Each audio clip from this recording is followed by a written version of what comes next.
नौजवान साथियों, चाची ताई और बहन और बेटियों और पंजाब से आए हुए, हरियाणा के लिए तो पंजाब बड़ा भाई है, तो पंजाब से आए हुए हमारे बड़े भाई बेदी साहब, जगदेव जी और अभी अपने जो सरपंच बोल रहे थे, सबका यहां पहुंचने पर बहुत बहुत स्वागत है। मैं कुछ बातें आपको बता दूं कि यहाँ 4 प्रांतों के लोग थे, आज आप 5वें प्रांत के लोग आकर के बैठे। गुजरात के भाई आए हुए, जो अमृतसर से जामनगर रोड जा रहा है, उसकी जमीन के मामले में राजस्थान और गुजरात वो यहां बैठे हुए, और जो कटरा एक्सप्रेस वे जा रहा है उसमें हरियाणा पंजाब वो यहां बैठे हुए, और एक यहां और भी ट्रेन निकालने की तैयारी जिसके नोटिस आ चुके, वो नीलोथी में सिर्फ जाएगी या रोड भी जाएगा, कटरा एक्सप्रेस, वो यहां बैठे। लेकिन ये गलतफहमी कहां चल रही है, जैसे अभी बताया कि इतना तो मिल जाएगा, अपना सपना ले लेते हैं, सरकार की गाइडलाइंस को देखते नहीं, और वो इस गलतफहमी में रह के हमारी शक्ति और ताकत टूटती। ये मुद्दा क्या है? ये मुद्दा ये है कि धारा 26 में जो मार्केट दर तय करनी थी मुआवजे के लिए, वो कलेक्टर रेट, डीसी रेट या 3 साल की रजिस्ट्री को देखते हैं, क्योंकि रजिस्ट्री कम पैसे में होती, डीसी रेट पे होगी तो उससे कभी मार्केट दर तय नहीं होती, और उससे क्यों भी मार्केट दर कभी आपको उचित मुआवजा नहीं मिलता। अभी जो 2.5 गुना, 3 गुना, 4 गुना की जो बात है, पहले तो मार्केट दर तय हो। किसी गांव की मार्केट दर उदाहरण के रूप में 1 करोड़ रुपया है, तो उसको 4 करोड़ रुपए इसलिए मिलने थे क्योंकि वह इच्छा से नहीं दे रहा, जबरन जमीन का कब्जा अपनी इच्छा से दे तो 1 करोड़ उसका मार्केट रेट है, वो दे सकता है। लेकिन जब सरकार जबरन ले तो उसका 4 गुना का प्रावधान ये सरकार ने बनाया था। लेकिन हरियाणा, पंजाब और राजस्थान, गुजरात और दिल्ली, यहां 5 राज्यों के बैठे हुए, तो हरियाणा, राजस्थान और पंजाब के साथ एक भेदभाव, उन 2 की बात अलग करूंगा। वो भेदभाव क्या है?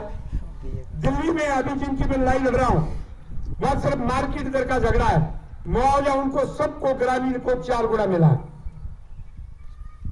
और गुजरात में भी 4 गुना। लेकिन हरियाणा, पंजाब और राजस्थान में वो कह दिया कि शहर से इतनी दूरी पे 1.25, फिर 1.5, फिर 1.25, फिर 2, वो पूरा सबको एक जैसा 4 गुना नहीं मिला। तो हमारी जो प्रमुख मांग है, और जो कानून के अनुसार मैंने सबूत जुटा रखे, ये हवा की बात नहीं, वो एक तो है कि हमारा मार्केट दर कानून के अनुसार बढ़े।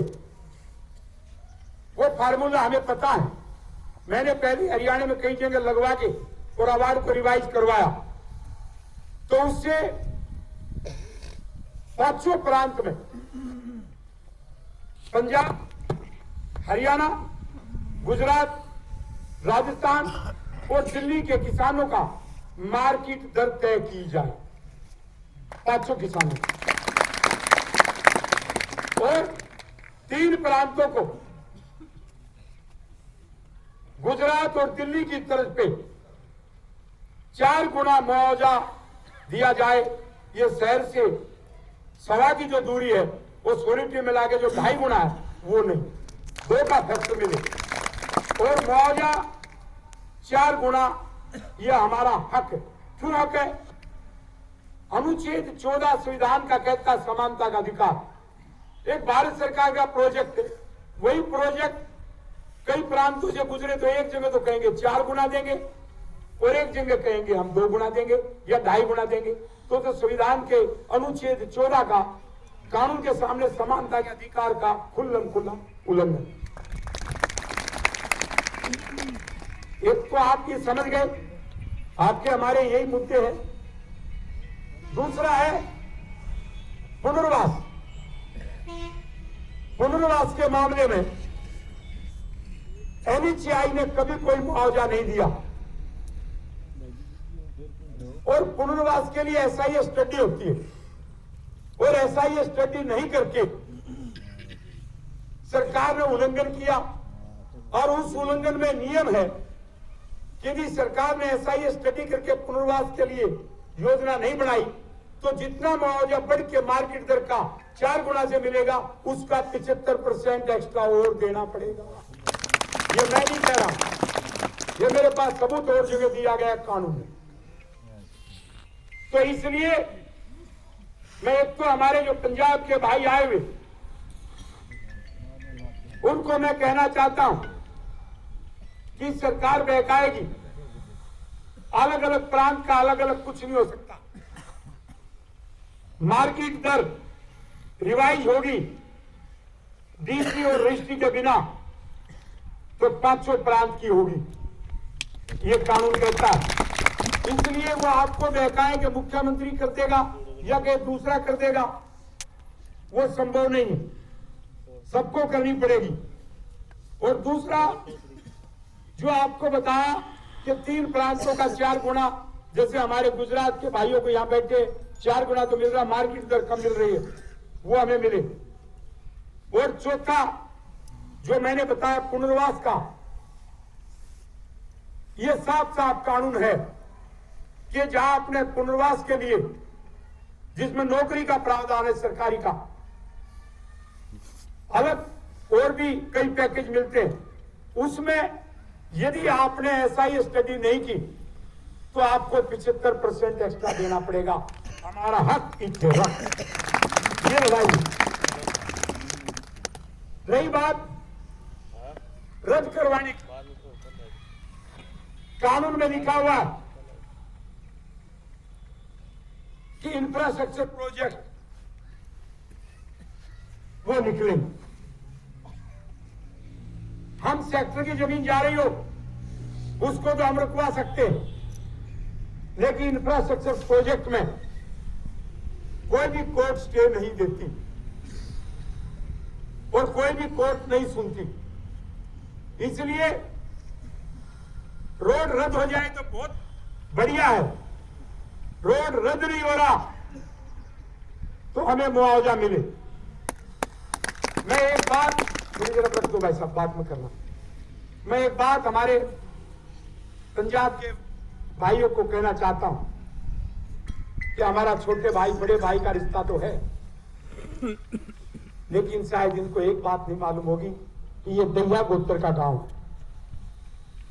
दैया का बहुत बड़ी बेल्ट है। इधर दलाल है, इधर दैया है, बहुत सारे यहाँ गोत्र है। तो दैया गोत्र का एक आपके प्रति लगाव पुराना संबंध में याद दिलाना चाहता हूं, फिर दलाल का जलाऊंगा। जब गुरु तेग बहादुर जी शहीद हो गए और गर्दन उतर गई, और जब हमारे उस समय आपको मालूम है कि सिख धर्म की स्थापना गुरु गोविंद सिंह के बाद हुई, उस समय तक सिख धर्म की स्थापना नहीं हुई थी, और वो एक तरह से हमारे जो डेरे जो गुरु चले आ रहे थे, तो उनका प्रभाव यहां भी था। तो जब वहां से उसकी गर्दन को लेके आज के पंजाब में जाने लगे तो उसको मुगलों ने यहां घेर लिया। और हमारे यहाँ एक दैया गोत्र का गांव है, छोटा सा गड्डी बोलते हैं, आजकल उसको बोलते बड़ खालसा। उसमें वो पहुंच गए